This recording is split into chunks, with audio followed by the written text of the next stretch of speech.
Good morning to all the students. Welcome to the math class. So, students, we were discussing chapter 10. So, in that, we already completed, we have already completed exercise 10.1, 10.2, and also we discussed first four sums of exercise 10.3. Now students, I am going to start fifth question of 10.3. Now students, as you can see the fifth question, what is the cost of tilling a rectangular plot of land 5 meter long and 200 meter wide at rate of 8 per 100 square meter. तो students, इसमें हमें cost निकालनी है कि कोई rectangular area है, rectangular plot है, उसमें हमने टाइलें लगवानी हैं और इसमें अगर 100 स्क्वायर मीटर में हम टाइल लगवाते हैं तो उसका कॉस्ट है 8 रुपये।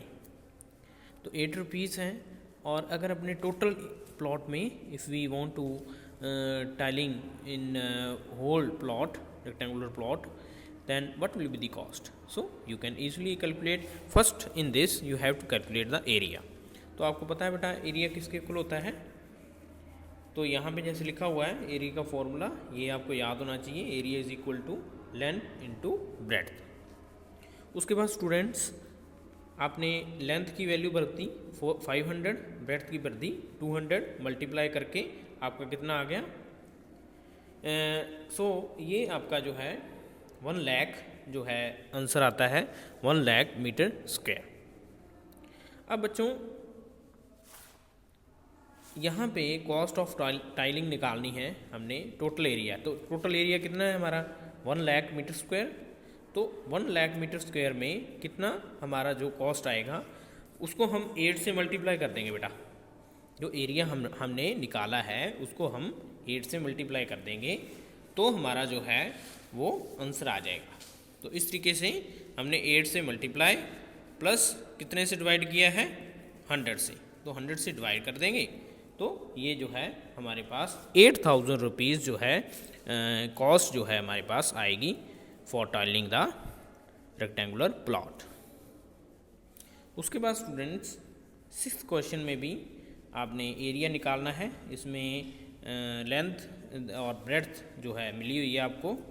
जैसे लेंथ आपको यहाँ पे दिख रही होगी 2 मीटर है और ब्रेड्थ 1 मीटर 50 सेंटीमीटर। तो इसमें एरिया निकालना है। तो एरिया जो है बेटा आपको फॉर्मूला पता है उसका, क्या होता है? Length into breadth. बट इसमें थोड़ा सा चेंज है। चेंज क्या है? इसमें ब्रेड्थ जो है वो 1 मीटर 50 सेंटीमीटर है। इसको आपने मीटर में कन्वर्ट करना है। तो you know very well how to convert it. तो कन्वर्ट करके कितना आ जाएगा? ये 1.50। तो आप उसके बाद आपने एरिया निकाल लेना है। एरिया कैसे निकलेगा? आपने लेंथ और ब्रेड्थ को मल्टीप्लाई कर देना है। उसके बाद 7th क्वेश्चन, रूम की लेंथ और ब्रेड्थ दी हुई है, बिल्कुल सेम क्वेश्चन है, एरिया निकालना है। तो एरिया कैसे निकलेगा? जितनी लेंथ दी है उन दोनों को मल्टीप्लाई कर दो, that will give you area. तो लेंथ 4 है और ब्रेड्थ इसमें भी बेटा कन्वर्ट करना पड़ेगा। ब्रेड्थ जो है वो 3 मीटर 50 सेंटीमीटर दी हुई है। तो सेंटीमीटर को आपको मीटर में कन्वर्ट पड़ेगा। तो ये मीटर में कितना आ जाएगा? 3.50।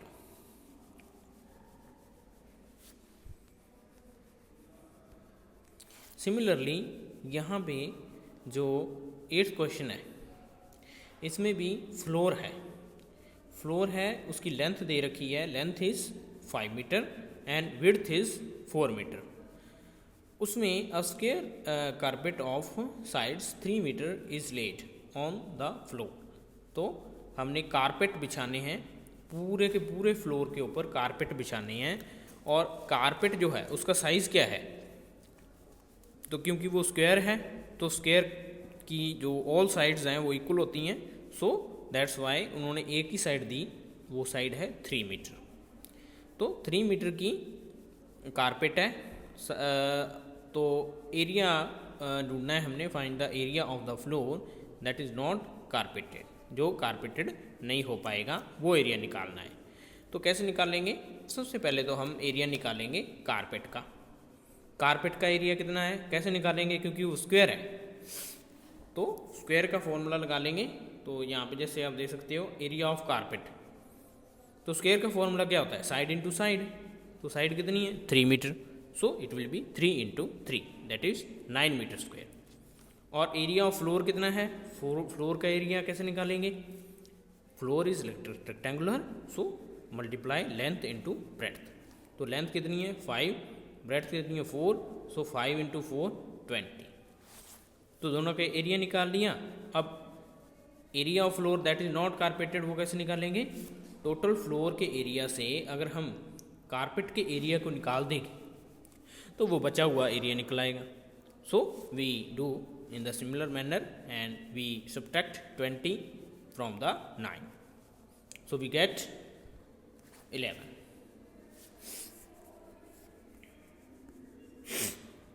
Ninth question, 5 square flowers beds each of sides 1 meter are long are dug on a piece of land। वो कहते हैं कि फ्लावर लगाने हैं, फ्लावर लगाने के लिए 5 बेड्स स्क्वायर बेड्स हैं। वो जैसे अपने कह देते हैं कि वो एक हिसाब के फ्लावर लगाने के लिए वहाँ पे स्क्वायर बेड्स वो है, वो वहाँ पे डग किए गए हैं। और स्क्वायर बेड की जो साइड है वो है 1 मीटर। उसके बाद जो एरिया है पूरे गार्डन का वो उसका साइड है 1, लेंथ उसकी है 5 मीटर एंड विड्थ है 4 मीटर।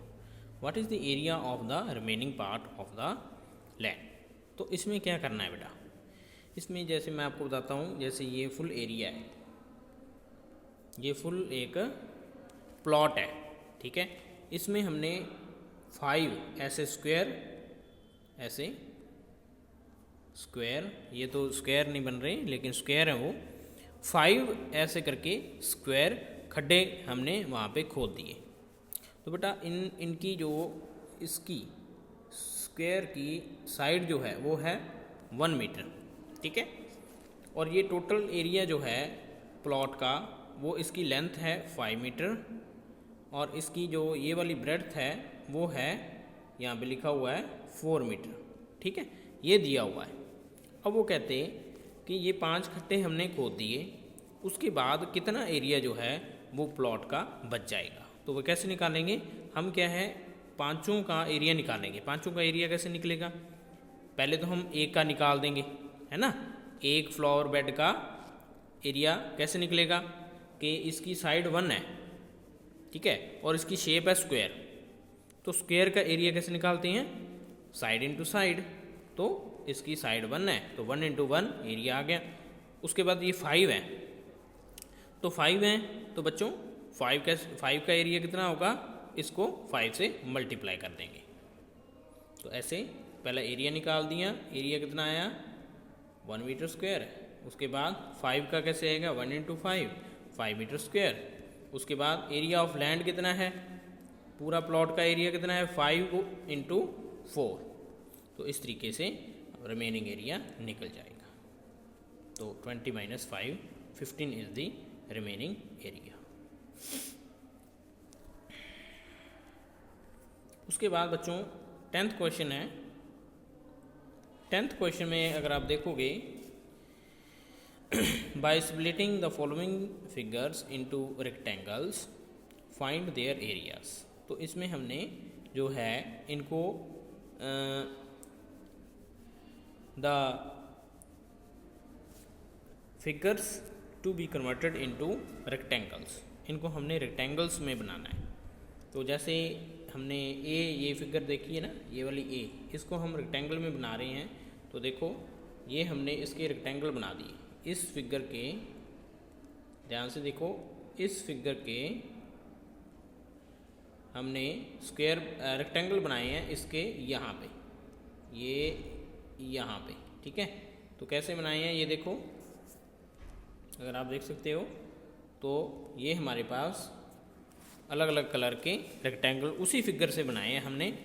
तो ये आपने ऐसे ही रेक्टेंगल बना लेने हैं। अब साइड्स आपको पता है बेटा, हर एक रेक्टेंगल की, जैसे येलो वाला रेक्टेंगल है उसकी वन साइड 3 है, सेकंड साइड भी 3 है।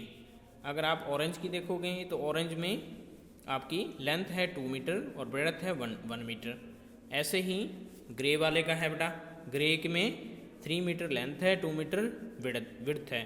और जो आखिर वाला है रेड वाला, तो रेड वाले में 4 मीटर लेंथ है, ब्रेड्थ है और 2 मीटर लेंथ है। तो लेंथ और ब्रेड्थ आपको पता है तो एरिया इजीली आप निकाल सकते हो। एरिया तो आपको पता ही है कि कैसे निकलता है, लेंथ इंटू ब्रेड्थ। तो इस तरीके से जैसे आप नीचे देख सकते हो, area of yellow region 3 into 3, ठीक है। Area of orange region 1 into 2, area of grey region 3 into 3, area of brown region 2 into 4। तो इस तरीके से टोटल एरिया इन सभी को ऐड कर देंगे तो हमारे पास टोटल एरिया आ जाएगा। वो कितना आ रहा है, 28 सेंटीमीटर स्क्वायर। इसी तरह से आपने बी फिगर को करना है। बी फिगर भी ऐसे ही होगी। बी फिगर भी ऐसे ही करना है आपने, बिल्कुल सेम वे से। उसके बाद 11वां क्वेश्चन है, इसमें भी आपने शेप्स बनानी है और एरिया फाइंड आउट करना है। तो जैसे फर्स्ट क्या है, एल शेप है, तो इसको रेक्टेंगल में कैसे बदलेंगे, जैसे यहाँ पे देख सकते हो आप, इससे मैंने ये बना लिया। एक तो येलो रेक्टेंगल बन गया और एक ब्लू रेक्टेंगल बन गया। अब येलो की साइड कितनी है, वन साइड 10 है, 8 है और वन साइड 2 है, ठीक है। ऐसे करके इसकी भी हमने ब्लू की भी साइड्स निकाली हुई हैं। एक साइड 12 है और एक साइड 2 है। तो एरिया कैसे आ जाएगा इसका, एरिया देखो, इसका एरिया कितना आएगा ब्लू का, 12 इंटू 2 प्लस इसका कितना आएगा 8 इंटू 2। तो टोटल एरिया कितना आ गया 40 सेंटीमीटर स्क्वायर। इस तरह से बाकी आपने करने हैं बेटा, यू कैन डू दिस। उसके बाद लास्ट क्वेश्चन, 12th क्वेश्चन, इसमें how many tiles whose length and breadth are 12 centimetre and 5 centimetre will be needed to fit in a rectangular region whose length and breadth are respectively. तो बच्चों हमने यहाँ पे number of tiles निकालनी है। तो number of tiles कैसे निकलेंगी, सबसे पहले तो आप जैसे ए में बात करूँ मैं, ए की, ए में लेंथ जो है रेक्टेंगुलर रीजन की वो 100 सेंटीमीटर है और ब्रेड्थ है 144। तो आपने पहले तो एरिया निकाल लेना है इसका, ठीक है, लेंथ इनटू ब्रेड्थ करके। उसके बाद एरिया ऑफ वन टाइल, तो एरिया ऑफ वन टाइल निकाल लेना है, ठीक है। उसके बाद आपने क्या करना है, नंबर ऑफ टाइल्स का फॉर्मूला देख लो बेटा। नंबर ऑफ टाइल का फॉर्मूला होता है एरिया ऑफ रेक्टेंगल अपॉन में एरिया ऑफ वन टाइल, ठीक है। ये फॉर्मूला लगाना है आपने। अब आपका एरिया ऑफ रेक्टेंगल कितना आया था, ठीक है, ये, और ये कितना आया है 60। तो आप इसको 60 से डिवाइड कर दोगे तो आपका आंसर आ जाएगा। तो कितनी नंबर ऑफ टाइल्स चाहिए आपको, 440। Thanks for attending class.